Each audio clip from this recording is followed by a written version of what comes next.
الرحمن الرحیم الحمد للہ الذی جعلنا من المتمسکین بولایت امیر المؤمنین۔ امید کرتے ہیں مومنین کرام آپ سب خیریت سے ہوں گے۔ دعا ہے خداوند متعال آپ کی دینی اور دنیاوی خواہشات کو پورا فرمائے اور ہم تمام کو سیرت معصومین علیہم الصلاۃ پہ چلنے کی توفیق عطا فرمائے۔ مومنین کرام، ہم نجاسات میں بحث کر رہے تھے۔ جو 12 نجاسات ہیں اس میں سے پہلی 2 ہم نے ذکر کی ہیں، جو کہ پیشاب اور پاخانہ تھا۔ آج ایک انتہائی حساس موضوع کے ساتھ اور مومنین کی فرمائش پہ اور بار بار کہنے پہ ہم اس موضوع پہ بات کر رہے ہیں۔ تیسرا جو ہے وہ ہے منی۔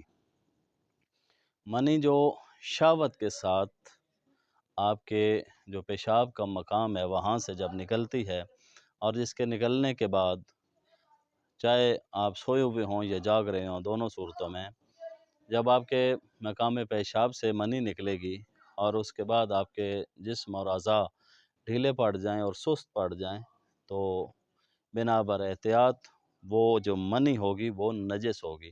نہ خود نجس ہوگی بلکہ جو آپ نے لباس پہنا ہوا ہے اس کو جہاں پہ لگے گی وہ لباس بھی وہاں سے نجس ہو جائے گا۔ یاد رکھیے گا، اس میں جو حیوان ہیں، جس طرح انسانوں کی منی نکلتی ہے اسی طرح حیوانوں کی بھی، یہ خالق لم یزل کا ایک نظام ہے اور ایک سلسلہ ہے۔ جس طرح انسانوں میں یہ شہوت ہوتی ہے اسی طرح جو جانور ہیں ان میں بھی ہوتی ہے، اور بنا بر احتیاط لازم جس طرح انسانوں کی منی جو ہے وہ نجس ہے، اسی طرح حیوانوں کی جو منی ہے وہ بھی نجس ہے۔ اس میں کوئی دوسری رائے نہیں ہے، خواہ وہ حلال گوشت ہوں یا حرام گوشت ہوں۔ اس میں ضروری نہیں ہے کہ حلال گوشت ہوگا تو اس کی منی پاک ہوگی، نہ، جس طرح حلال گوشت اور حرام گوشت دونوں جانور ہیں، دونوں کی جو منی ہے وہ بالکل نجس ہے، اور اس سے کپڑا، لباس، برتن نجس ہو جاتا ہے۔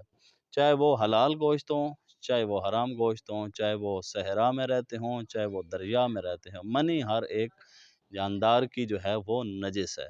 آگے پھر منی کی 2 اقسام ہیں، اس میں سے ایک کو مزی کہا جاتا ہے اور ایک کو ودی کہا جاتا ہے۔ وہ پاک ہیں، وہ نجس نہیں ہیں، تو وہ آپ کائنڈلی شریعت کی جو فقہ کی کتابیں ہیں، نماز جعفریہ ہے، توضیح المسائل ہے، تحفۃ العوام ہے، یا دیگر جو فقہی کتابیں ہیں آپ ان کی طرف رجوع کریں، چونکہ بہت سارے مسائل ہیں اس کی وجہ سے، اور مومنین بہت زیادہ پوچھتے بھی ہیں، تو کوشش کیا کریں تھوڑا سا کتاب سے محبت پیدا کریں، تو جو ضروری مسائل ہیں کم از کم ان کی آگاہی جو ہے ہر انسان پر واجب ہے۔